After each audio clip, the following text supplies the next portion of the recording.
Manchmal reicht ein einziger Augenblick, um eine ganze Stadt für immer zu verändern. Niemand hätte geglaubt, dass ein treuer Hund die dunkelsten Geheimnisse einer alten, verlassenen Siedlung aufdecken würde, Geheimnisse, die jahrzehntelang unter Staub und Schweigen verborgen lagen. Doch als er anfing, unruhig zu graben und mit seinen Augen in die Schatten zu blicken, offenbarte sich eine Wahrheit, die so erschütternd war, dass selbst die härtesten Herzen zerbrachen. Ein Ort, den die Menschen längst vergessen hatten, wurde plötzlich zum Mittelpunkt einer Geschichte von Loyalität, Schmerz und Hoffnung, und die Frage bleibt, was genau hat dieser Hund dort gefunden?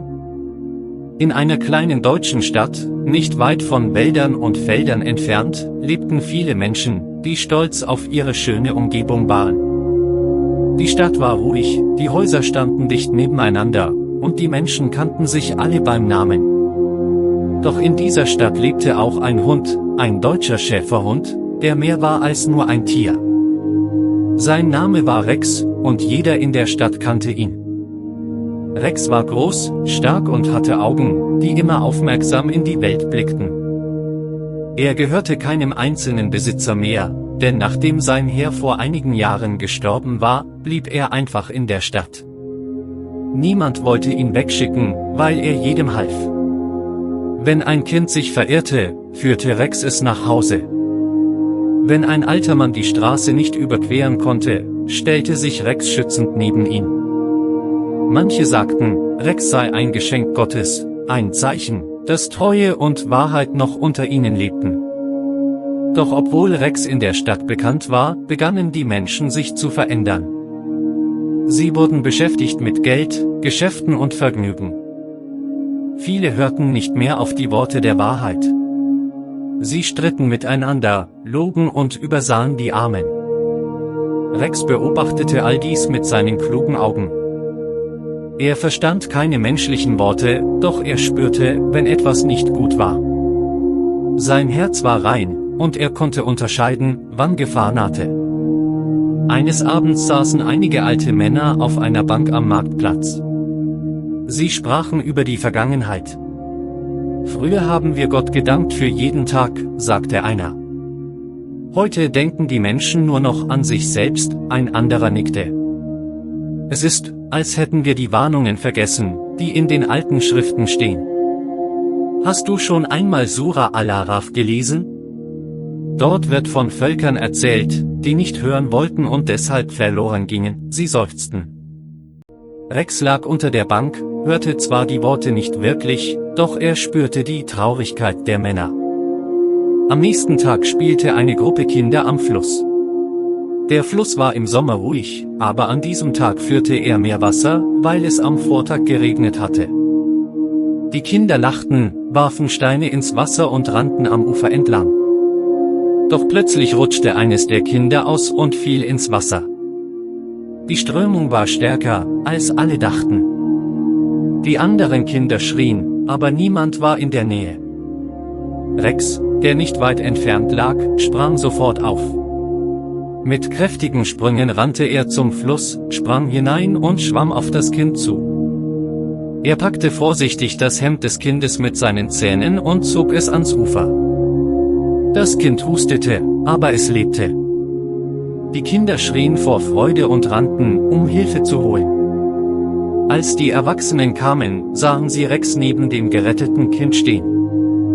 Sie waren erstaunt und riefen, dieser Hund ist mutiger als mancher Mensch. Von diesem Tag an wurde Rex noch bekannter. Aber gleichzeitig gab es Menschen, die sich über den Hund lustig machten. Es ist doch nur ein Tier, sagten sie. Warum sollen wir ihm danken?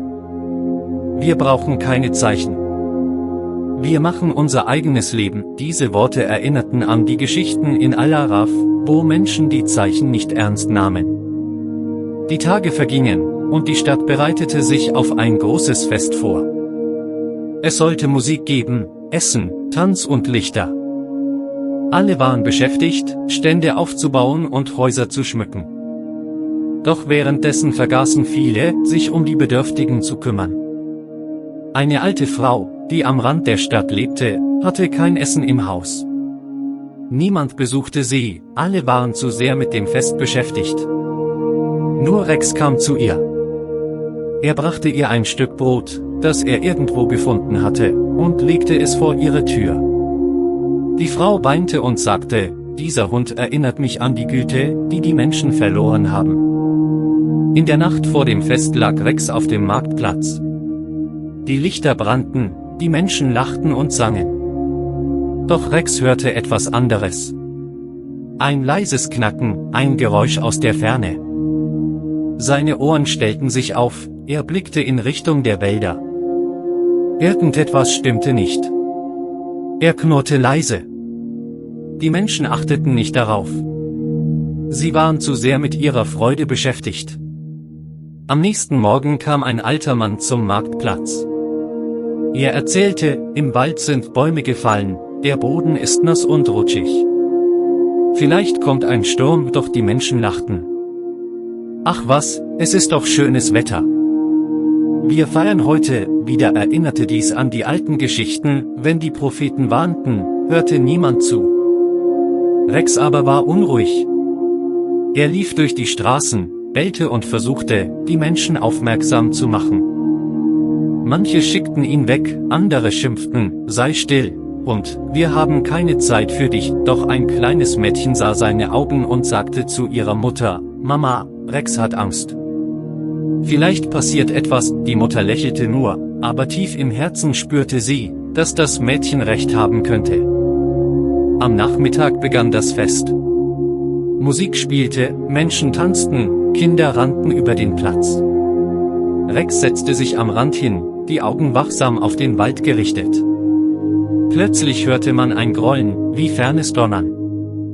Die Erde bebte leicht, und von den Hügeln löste sich Schlamm. Ein kleiner Erdrutsch ging nieder, und der Fluss, der durch die Stadt floss, begann stärker zu werden. Die Menschen erschraken. Was ist das? Riefen sie. Rex sprang auf, rannte zum Fluss und bellte laut. Einige Kinder liefen ihm nach. Da sahen sie, wie das Wasser immer höher stieg. Wenn niemand aufpasste, würde es bald den ganzen Platz überfluten. Die Erwachsenen kamen angerannt, sie riefen durcheinander.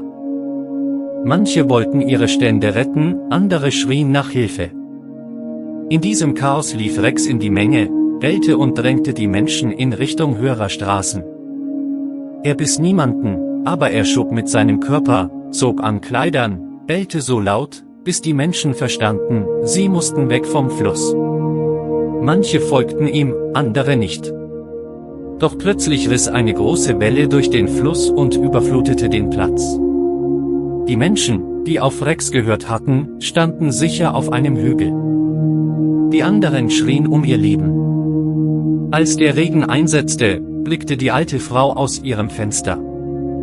Sie sah, wie Rex im Wasser kämpfte, um ein Kind auf seinen Rücken zu nehmen.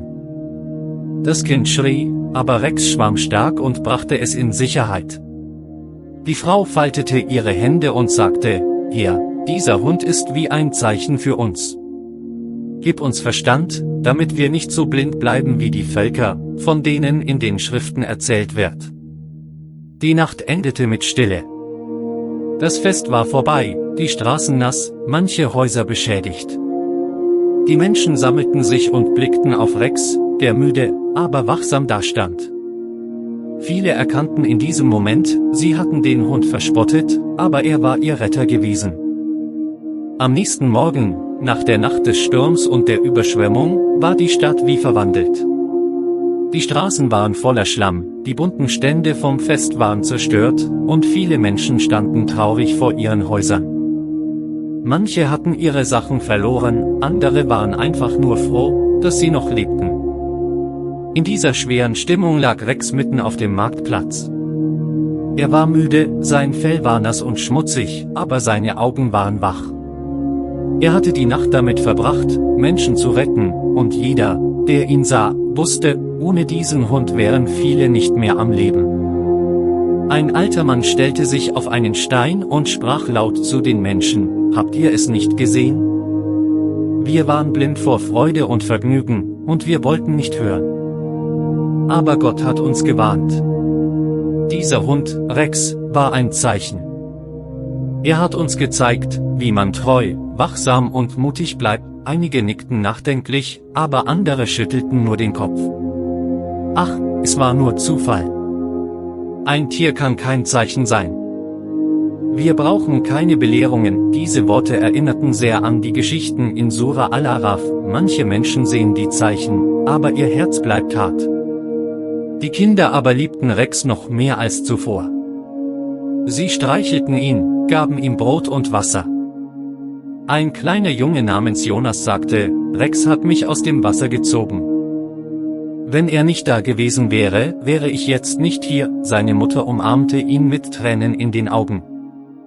Doch manche Nachbarn murmelten, es ist gefährlich, wenn die Leute einem Hund so viel Bedeutung geben. Bald wird man ihn wie einen Helden behandeln. Die Tage vergingen, und die Stadt begann, aufzuräumen. Männer stellten die zerstörten Stände wieder auf, Frauen kehrten Schlamm von den Straßen. Rex lief überall herum und half auf seine eigene Weise. Wenn Kinder im Dreck ausrutschten, zog er sie hoch. Wenn ein Wagen stecken blieb, bellte er laut, bis die Männer zusammenkamen, um zu helfen. Rex war überall, und die Menschen fühlten sich sicher, solange er in der Nähe war. Doch während viele dankbar waren, gab es auch Stimmen, die unruhig wurden. Ein Mann namens Herr Krüger, ein Händler mit viel Geld, ärgerte sich. Seit diesem Sturm reden alle nur noch von diesem Hund, sagte er wütend. Früher hörten die Leute auf mich, ich war der wichtigste Mann auf dem Markt. Jetzt schauen sie zu diesem Tier. Das gefällt mir nicht, sein Herz war hart, und er konnte nicht ertragen, dass ein einfacher Hund mehr Ehre bekam als er selbst. Eines Abends ging Rex allein am Stadtrand spazieren. Der Himmel war klar, und die Sterne funkelten. In der Ferne rauschte der Wald. Rex blieb stehen, die Ohren hochgestellt. Er hörte ein leises Heulen, das nicht von einem Hund kam. Es war ein unruhiges Geräusch, fast wie ein Warnruf. Rex knurrte leise. Er spürte, dass Gefahr nahte. Die Tiere des Waldes waren unruhig, als ob sie etwas wüssten, was die Menschen nicht verstanden. Am nächsten Morgen rannte ein Kind auf den Marktplatz. Mama, Mama!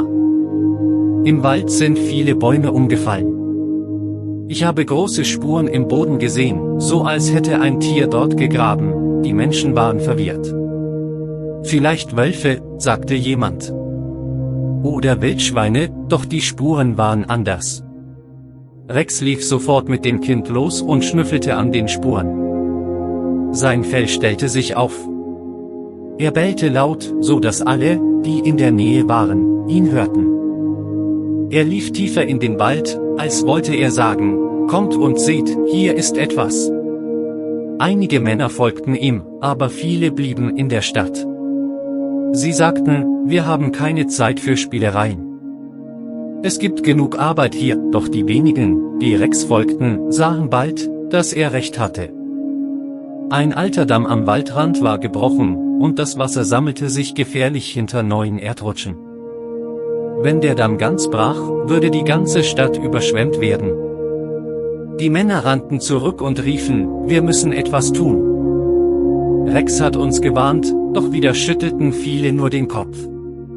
Ach, immer diese Panikmache. Es ist nichts passiert, also wird auch nichts passieren. Die Ältesten der Stadt erinnerten sich an die Geschichten in den Schriften, so waren die Völker vor uns auch.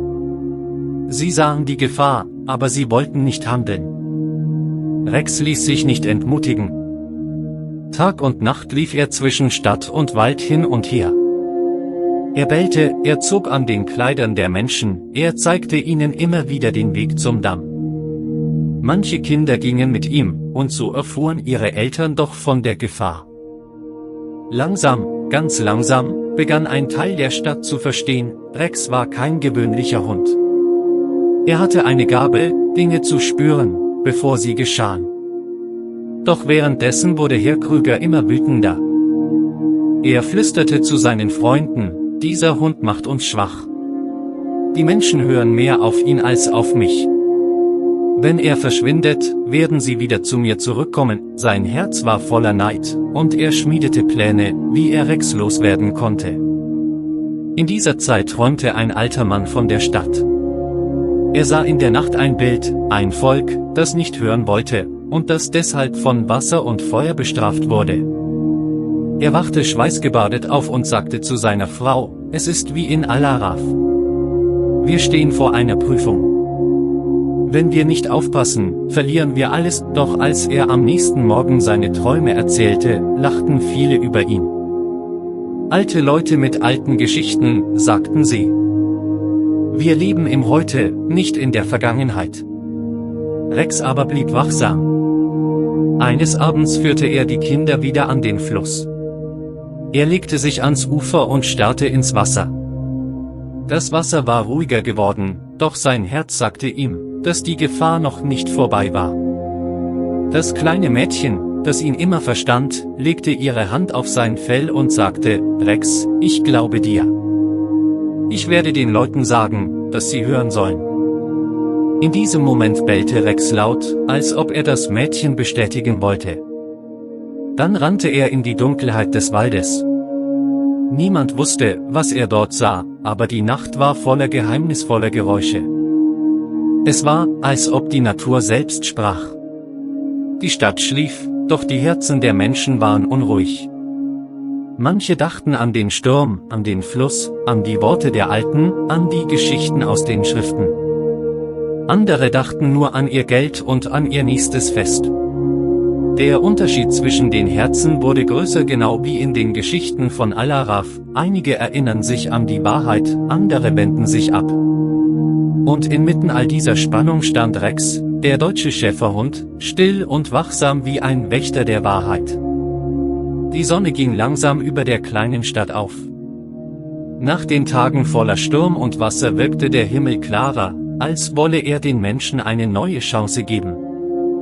Doch obwohl die Straßen wieder trocken waren und das Leben in der Stadt zurückkehrte, war in den Herzen der Menschen ein Riss geblieben. Einige erinnerten sich an die Warnungen, an Rex, an die Zeichen, die sie fast verloren hätten. Andere jedoch sagten, es war nur ein Zufall.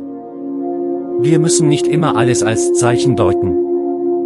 Rex lief am frühen Morgen über den Marktplatz. Sein Fell glänzte wieder, weil Kinder ihn am Vortag gebadet hatten. Er sah stark aus, aber seine Augen blieben ernst. Er wusste, dass die Gefahr nicht vorbei war. Sein Herz schlug schneller, wenn er in Richtung Wald blickte. Dort war noch etwas, das er nicht verstand, aber spürte. Die Menschen begannen unterdessen, ein neues Fest zu planen. Wir müssen die Dunkelheit vertreiben, sagten sie. Wir brauchen Musik, Freude, Lichter. Der Marktplatz wurde geschmückt, Händler stellten ihre Waren aus, und die Kinder übten Tänze. Rex saß am Rand und beobachtete alles. Er verstand nicht, warum die Menschen nach so kurzer Zeit wieder vergaßen, was geschehen war. Eine alte Frau, die Rex sehr liebte, sprach zu den Leuten, vergesst nicht, was ihr gesehen habt. Denkt an den Sturm, an das Wasser, an die Rettung durch diesen Hund. Denkt an die Geschichten, die wir in den Schriften lesen, zum Beispiel in Sura Al-Araf. Dort wird erzählt, dass Völker verloren gingen, weil sie trotz Warnungen feierten und lachten, anstatt sich zu ändern, doch viele hörten nicht auf sie. Manche lachten sogar. Ach Oma, du bist zu streng. Wir wollen nur Freude. Rex lief zur alten Frau und legte sich zu ihren Füßen. Er spürte, dass sie recht hatte. Mit seinen Augen blickte er die Menge an, so als wollte er sagen, hört doch auf diese Worte, doch die Menschen waren beschäftigt. In dieser Zeit geschah etwas Merkwürdiges. Ein Fremder kam in die Stadt. Er war groß, trug dunkle Kleidung und sprach kaum. Er stellte sich als Reisender vor, aber viele spürten, dass er mehr wusste, als er zeigte. Herr Krüger, der reiche Händler, war der Erste, der ihn willkommen hieß. Er dachte, dieser Mann kann mir helfen. Zusammen können wir den Hund loswerden und die Leute wieder zu mir bringen. Er sprach leise mit dem Fremden, und niemand wusste genau, was sie planten. Rex jedoch knurrte, sobald er den Fremden sah. Sein Fell stellte sich auf, und er ging keinen Schritt näher. Das Mädchen, das ihn oft begleitete, fragte ihre Mutter, warum mag Rex diesen Mann nicht? Die Mutter antwortete, weil Tiere spüren, was wir Menschen nicht sehen. Die Tage vergingen, und das Fest rückte näher. Die Menschen vergaßen die Warnungen. Sie bauten ein großes Feuer auf dem Platz, bereiteten Wein und Brot, sangen und lachten. Rex saß am Rand und bellte manchmal laut, als wolle er sie unterbrechen. Doch die Leute schrien, sei still, Hund. Heute wollen wir Freude, keine Mahnungen. In der Nacht des Festes veränderte sich der Himmel. Dunkle Wolken zogen auf, obwohl es den ganzen Tag klar gewesen war. Ein starker Wind blies durch die Straßen. Das Feuer auf dem Platz flackerte gefährlich. Doch die Menschen tanzten weiter. Es ist nur Wind, riefen sie. Rex aber stand auf. Er bellte laut, rannte durch die Menge, zog an den Kleidern, stieß Kinder zur Seite, als wollte er sie vom Feuer wegbringen. Manche schimpften, dieser Hund zerstört unser Fest, doch plötzlich krachte es laut. Ein Teil des großen Feuers stürzte um und fiel gegen einen Stand voller Holz. Sofort griffen Flammen um sich. Panik brach aus. Menschen schrien, rannten durcheinander. Rex rannte mitten ins Feuer. Er packte ein Kind, das sich nicht bewegen konnte, am Ärmel und zog es heraus. Dann bellte er so laut, dass die Männer endlich begannen, Wasser zu holen. Der Himmel öffnete sich, und Regen fiel. Für manche war es Rettung, für andere war es ein Schock. Denn sie verstanden, sie hatten wieder gelacht und gefeiert, ohne die Zeichen zu achten, und beinahe wäre die Stadt erneut zerstört worden. Am nächsten Tag war der Platz schwarz vom Rauch. Viele Menschen waren still. Doch wieder gab es zwei Gruppen. Die eine Gruppe sagte, Rex hat uns gerettet, und Gott hat uns eine zweite Chance gegeben. Wir müssen uns ändern, die andere Gruppe sagte, es war nur ein Unfall. Es gibt keine Zeichen. Wir wollen keine Belehrungen. Herr Krüger stand mit verschränkten Armen da und sprach laut, seht ihr nicht? Der Hund macht uns schwach. Immer wenn etwas passiert, sagen die Leute, Rex hat uns gerettet, aber wir Menschen müssen stark sein, nicht ein Tier, einige nickten. Der Fremde, der neu in die Stadt gekommen war, lächelte leise, aber ohne Freude. Die Kinder jedoch sammelten sich um Rex. Sie gaben ihm Brot, sie umarmten ihn. Das Mädchen sagte, dieser Hund ist treu, und er hat keine Angst. Wenn wir Menschen so wären wie er, wären wir besser. Ihre Worte trafen die Herzen einiger Menschen, die nachdenklich wurden. Doch die Spaltung in der Stadt wurde größer. Manche sahen in Rex ein Zeichen, ein Geschenk, ein Wächter. Andere sahen in ihm nur ein Tier, das ihre Macht und ihre Ruhe störte. So begann eine neue Zeit der Prüfung für die Stadt. In den folgenden Wochen kam ein neuer Reichtum in die Stadt. Händler brachten Waren von weit her, und die Menschen freuten sich über Luxus. Sie kauften bunte Stoffe, Schmuck, süße Speisen. Doch während sie sich an den neuen Dingen erfreuten, wurden die Armen wieder vergessen. Bettler saßen am Rand, aber niemand schenkte ihnen Beachtung. Nur Rex ging manchmal zu ihnen, legte sich neben sie, als wollte er sagen, ihr seid nicht allein. Eines Abends saß die alte Frau wieder auf ihrer Bank. Sie sprach zu einigen Kindern, Kinder, erinnert ihr euch an die Geschichten aus Sura al-Araf? Dort wird erzählt, wie Völker in Freude und Überfluss lebten und die Armen vergaßen. Am Ende verloren sie alles. Bitte, vergesst das nicht, die Kinder hörten zu, und Rex legte seinen Kopf in ihren Schoß. Doch die Erwachsenen liefen vorbei, ohne hinzusehen. Ihre Herzen waren voller Stolz, und sie glaubten, unbesiegbar zu sein. Nur wenige erinnerten sich an den Sturm, an das Feuer, an Rex. Und so begann eine neue Prüfung, würden die Menschen lernen, oder würden sie den gleichen Weg gehen wie die Völker, die in den Schriften erwähnt werden? Rex war da, still, treu, wachsam. Er wartete, bereit, wieder zu handeln, wenn die Gefahr kam. Die Tage nach dem Fest waren stiller geworden. Die Menschen hatten gesehen, wie schnell Freude in Schrecken verwandelt werden konnte. Manche waren dankbar, dass Rex wieder Kinder gerettet hatte, und sagten, dieser Hund ist ein Geschenk. Wir sollten daraus lernen, doch andere sagten, wir haben einfach Pech gehabt. Es war nur ein Unfall, die Stadt war gespalten, und jeder Tag machte den Unterschied zwischen den Herzen größer. Rex spürte die Unruhe. Er lief durch die Straßen, beobachtete die Menschen, hörte ihre Stimmen. Er verstand die Worte nicht, aber er spürte die Gefühle, Freude, Stolz, Neid, Angst. Besonders wenn er in die Nähe von Herrn Krüger und dem Fremden kam, stellte sich sein Fell auf. Es war, als ob eine dunkle Kraft von diesen beiden ausging. Eines Abends stand Herr Krüger mit dem Fremden auf dem Marktplatz. Die Laternen brannten, und nur wenige Menschen waren noch unterwegs. Der Hund muss weg, sagte Herr Krüger leise. Solange er hier ist, hören die Leute nicht auf mich, der Fremde antwortete mit tiefer Stimme, Tiere spüren die Wahrheit. Deshalb hassen sie mich.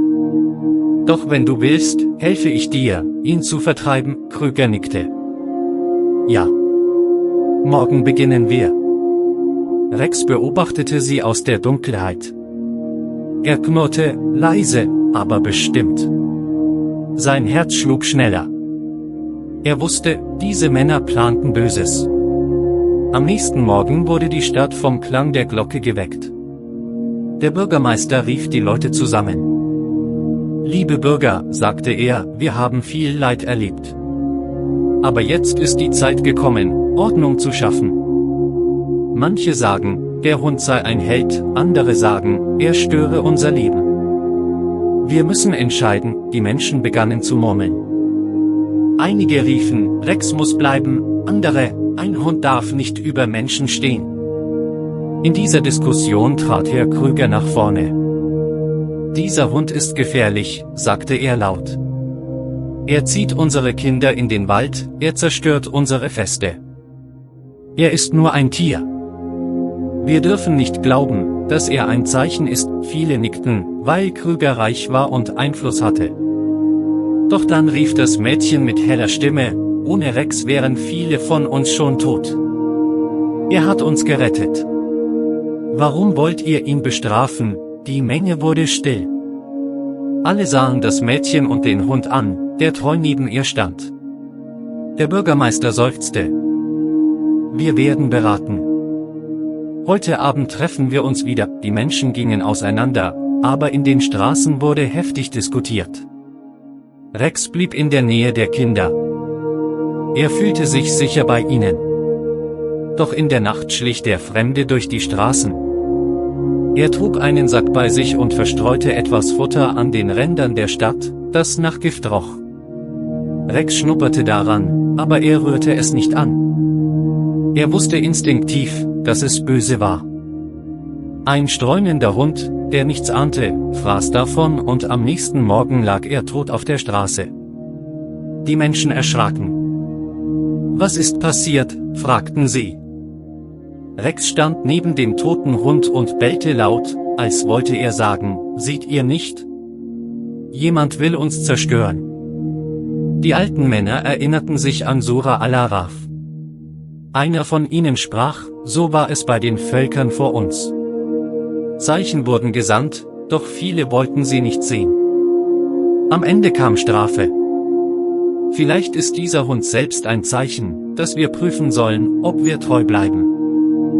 Währenddessen begann der Himmel sich wieder zu verändern. Die Wolken zogen schnell, der Wind wurde stärker. Ein neuer Sturm kündigte sich an. Doch diesmal war es kein gewöhnlicher Sturm. Aus dem Wald drangen seltsame Geräusche. Die Tiere flohen, Vögel kreisten unruhig. Rex bellte ununterbrochen. Er lief durch die Straßen, zog an Kleidern, drängte die Menschen in ihre Häuser. Doch wieder hörten viele nicht auf ihn. Es ist nur Wind, sagten sie. Wir haben schon schlimmere Stürme erlebt. Am Nachmittag brach der Sturm los. Regen prasselte nieder, der Fluss schwoll wieder an, und Bäume stürzten. Menschen schrien, rannten durcheinander. Rex sprang ins Wasser, zog Kinder heraus, führte alte Leute in Sicherheit. Immer wieder bellte er, bis die Leute verstanden, folgt ihm, er weiß den Weg. Doch während Rex kämpfte, sah Herr Krüger seine Chance. Er flüsterte zum Fremden, jetzt ist der Moment. Wenn wir den Hund verschwinden lassen, wird niemand es merken. Sie versuchten, Rex mit Stöcken zu vertreiben, als er am Fluss stand. Doch Rex wich nicht zurück. Er knurrte, sprang auf sie zu, und sie flohen vor seinen Zähnen. Die Kinder stellten sich schützend vor ihn. Ihr dürft Rex nichts tun, riefen sie. Die Menge sah dies und viele begannen zu zweifeln. War der Hund wirklich gefährlich? Oder waren es die Männer, die Böses planten? Als der Sturm nachließ, lag die Stadt erschöpft da. Viele Häuser waren beschädigt, aber die meisten Menschen lebten. Sie hatten überlebt, weil Rex wieder und wieder geholfen hatte. Doch die Spaltung war noch immer da. Einige waren endlich überzeugt, dieser Hund ist ein Zeichen, wir müssen Gott danken und uns ändern, andere aber blieben stur, es war nur Zufall. Wir brauchen keine Geschichten von alten Schriften. Rex aber war müde. Er legte sich auf den Hügel am Stadtrand und sah in den Himmel. Sein Herz war schwer, denn er wusste, die Prüfung war noch nicht vorbei. Die Nacht war still, doch in dieser Stille lag etwas Unheimliches, als würde die Dunkelheit selbst atmen und flüstern. Der Mond hing schwer über den Bergen, sein fahles Licht malte gespenstische Schatten auf die alten Mauern des verlassenen Klosters. Markus spürte, dass sich die Luft verändert hatte, dichter, schwerer, fast so, als würde eine unsichtbare Hand jeden Atemzug bewachen. Neben ihm schritt Ares, der treue Schäferhund, dessen Fell im matten Licht schimmerte wie die letzte Hoffnung in einer sterbenden Welt. Der Hund blieb plötzlich stehen, die Ohren nach vorn gerichtet, ein tiefes, kaum hörbares Knurren vibrierte in seiner Kehle. Markus wusste, dass Ares mehr sah als er selbst, Dinge, die jenseits der sichtbaren Welt existierten. Die alten Schriften, die sie in der letzten Sitzung gefunden hatten, hatten von einem Tor zwischen den Schatten gesprochen, einem Ort, an dem das Gebet zum Schutzschild wurde und wo die Dunkelheit selbst Gestalt annehmen konnte. Jeder Schritt dorthin war ein Schritt tiefer in ein Geheimnis, das größer war als ihr eigener Mut. Markus griff instinktiv nach dem Amulett, das er von dem alten Mönch bekommen hatte, seine Finger zitterten, obwohl er versuchte, Stärke zu zeigen. Ein eisiger Wind wehte durch die zerbrochenen Fenster des Klosters, brachte einen Geruch von Asche und altem Blut mit sich, und irgendwo in der Ferne hörte man ein Wimmern nicht menschlich, nicht tierisch, sondern etwas dazwischen, wie ein verlorener Schatten, der nach Erlösung flehte. Ares zog an der Leine, sein Blick war starr auf eine dunkle Tür gerichtet, die halb verborgen unter zerfallenen Steinen lag. Markus fühlte, dass genau dort der nächste Schritt ihrer Prüfung wartete. Er wusste, dass sie nicht zurück konnten, nicht nach allem, was sie gesehen hatten. Mit einem tiefen Atemzug legte er seine Hand auf Ares' Kopf und flüsterte, egal was kommt, wir gehen zusammen. Der Hund wedelte nicht, er knurrte nicht, er schwieg nur, und doch sprach sein Blick lauter als jedes menschliche Wort ein Schwur der Treue bis ins Unbekannte hinein. Die Stadt schlief unter einem Himmel, der von schweren Wolken verdunkelt war, und doch fühlte sich niemand sicher, denn seit dem Vorfall auf dem Marktplatz lag eine unsichtbare Last über allen Straßen, eine Mischung aus Angst, Misstrauen und dem Gefühl, dass eine unsichtbare Macht die Menschen beobachtete. Lukas spürte diese Last mehr als jeder andere, denn in seinen Träumen sah er immer wieder Schatten, die sich wie Nebelschleier bewegten, geflüstert von Stimmen, die keine Worte formten, sondern nur das Echo von Furcht hinterließen. Rex, sein treuer Schäferhund, wich in diesen Nächten nicht von seiner Seite, er legte seinen Kopf auf Lukas' Brust und lauschte in die Dunkelheit, als könne er hören, was das menschliche Ohr nicht zu erfassen vermochte. Als Lukas eines Morgens von kaltem Schweiß geweckt wurde, sah er in Rex' Augen denselben Ernst, dieselbe Gewissheit, etwas näherte sich, etwas Unheilvolles, das die Stadt in eine Prüfung stürzen würde, die größer war als alle bisherigen Schrecken. Die Menschen begannen inzwischen, sich von Lukas abzuwenden, flüsterten, dass seine Nähe die Schatten anzog, dass seine Warnungen den Zorn der unsichtbaren Mächte heraufbeschworen. Doch inmitten der Ablehnung stand Rex wie ein Fels, sein Knurren brach die nächtliche Stille, wenn der Wind durch die Gassen zog, und seine Augen funkelten, als trügen sie das Licht einer Wahrheit, die stärker war als jede Lüge. Lukas fühlte die Schwere der Einsamkeit, aber auch eine innere Kraft, die sich wie ein verborgenes Feuer in ihm ausbreitete, und er begann zu verstehen, dass dies keine Geschichte von Zufall war, sondern ein Kampf, der in den Tiefen der Seelen ausgetragen wurde. In jener Nacht, als der Sturm aufbrach und die Dächer erzittern ließ, hörte Lukas ein Klopfen an der Tür, langsam, gleichmäßig, wie das Pochen eines Herzens, das nicht menschlich war. Als er öffnete, stand niemand da, nur ein Stück Papier, vom Regen durchnässt, auf dem mit zitternden Buchstaben stand: Die Schatten verlangen ein Opfer. Sein Atem stockte, seine Hände zitterten, doch Rex stellte sich vor ihn, die Muskeln gespannt, als wüsste er, dass dieser Satz mehr war als eine Drohung, es war ein Urteil. Lukas kniete nieder, umarmte seinen Hund und flüsterte: Wir geben sie nicht, Rex. Weder mein Leben, noch deins, noch das irgendeines unschuldigen Menschen. Die Dunkelheit wird uns nicht brechen. Und in diesem Moment, als der Donner krachte und der Regen wie Tränen vom Himmel fiel, war es, als würde eine unsichtbare Schlacht beginnen, nicht draußen, sondern tief in den Herzen der Menschen. Lukas spürte, dass die wahre Entscheidung noch bevorstand, und dass Rex mehr als ein Hund war, er war das letzte Licht in einer Stadt, die kurz davor war, in Schatten zu versinken. Die Nacht lag schwer über der Stadt, und in den schmalen Gassen flackerte nur das matte Licht vereinzelter Laternen, während der Wind durch die zerbrochenen Fenster alter Häuser heulte. Die Spuren, die Rex und Lukas bisher gesammelt hatten, führten sie immer tiefer in das Herz einer Wahrheit, die kaum jemand zu fassen wagte. Es war nicht mehr nur ein Netz von Kriminellen, es war ein Schattenreich, in dem Macht und Angst die einzige Währung waren. Rex bewegte sich unruhig an Lukas' Seite, die Muskeln gespannt, die Ohren hochgestellt, als würde er jeden Herzschlag der Nacht hören. Plötzlich blieb er stehen, knurrte tief und bohrte seinen Blick in eine dunkle Einfahrt. Lukas folgte diesem instinktiven Hinweis und entdeckte schwach ein Flackern, eine Kerze, die im Windzug fast erlosch, neben einem alten, rostigen Tor. Vorsichtig öffneten sie das Tor, das mit einem quietschenden Laut nachgab, als wollte es sie warnen.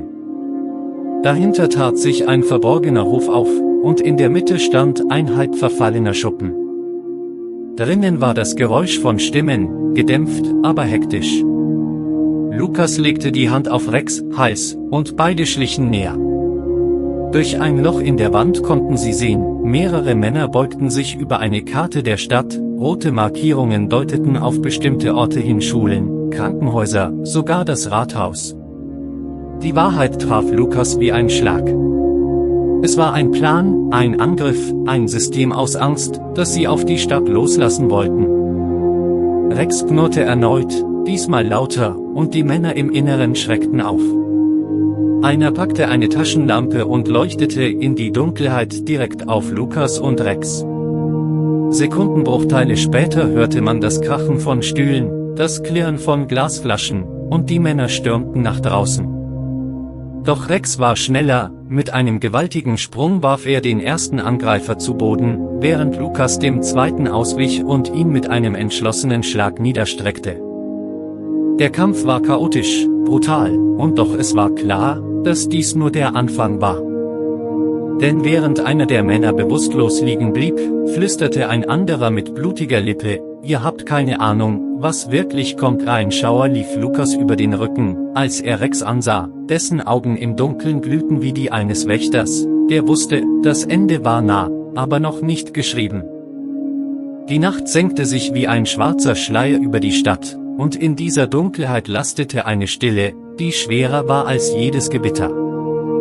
Die Menschen, die sich zuvor sicher und stolz gefühlt hatten, blickten nun voller Zweifel in die Zukunft, denn sie wussten, dass die Prüfungen nicht vorbei waren. Der Ruf, der aus den Tiefen ihrer eigenen Herzen erklang, wurde lauter ein Echo von Schuld, von Angst, von einer Wahrheit, die sie so lange ignoriert hatten. Der Hund, der sie begleitet hatte, stand wieder an jenem Platz, an dem alles begonnen hatte.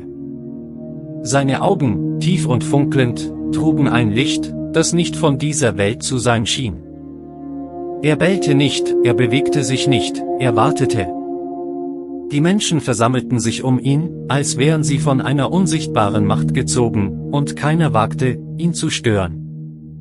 Dann kam der Augenblick, in dem die Schatten sich regten, nicht mehr versteckt, sondern offen, als hätten sie selbst keine Furcht mehr. Flüstern legte sich über die Menge, Worte ohne Stimme, die direkt in ihre Seelen schnitten. Ihr habt gesehen, was verborgen war, doch habt ihr gelernt?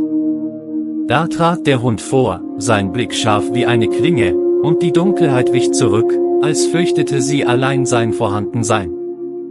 Er führte sie nicht mehr nur, er stellte sie vor eine letzte Entscheidung. Einige zitterten und senkten die Augen, unfähig, sich der Wahrheit zu stellen. Andere, die bis dahin stumm geblieben waren, traten hervor, Tränen auf den Wangen, bereit, Verantwortung zu tragen. Es war, als ob die ganze Stadt an einem unsichtbaren Abgrund stand. Ein einziger Schritt konnte sie retten oder für immer verdammen. In diesem Moment erhob sich ein Wind, kalt und unbarmherzig, der die Straßen durchfegte und jedes Versteck leerfegte. Türen schlugen auf, alte Gemäuer bebten, und aus den Rissen krochen die Geheimnisse ans Licht. Kein Stein blieb unberührt, kein Herz blieb verschont. Der Hund bellte jetzt, laut und kraftvoll, ein Ton, der in den Himmel schnitt und selbst den Mutlosesten erzittern ließ. Es war ein Ruf nicht nur zur Rettung, sondern zum Erwachen. Und plötzlich verstanden die Menschen, nicht er war der Wächter ihrer Stadt, sondern sie selbst hatten es immer sein sollen. Der Hund hatte nur gezeigt, was verborgen, verdrängt und verleugnet war. Als die ersten Sonnenstrahlen sich über die Dächer legten, wirkte es, als hätte die Dunkelheit endgültig verloren. Doch die Gesichter der Menschen erzählten eine andere Wahrheit, sie wussten, dass das Licht sie nun nie wieder verlassen dürfte, wenn sie nicht erneut fallen wollten. Der Hund wandte sich ab, sein Körper verschwand im goldenen Morgenlicht, so lautlos, wie er einst gekommen war. Keine Spur, kein Schatten blieb zurück, nur die Erinnerung an eine Nacht, die die Menschen nie vergessen würden. Und in dieser Erinnerung lag ihre wahre Prüfung, ob sie die Lehren des Hundes weitertrugen oder ob sie eines Tages wieder in die alte Finsternis zurücksanken.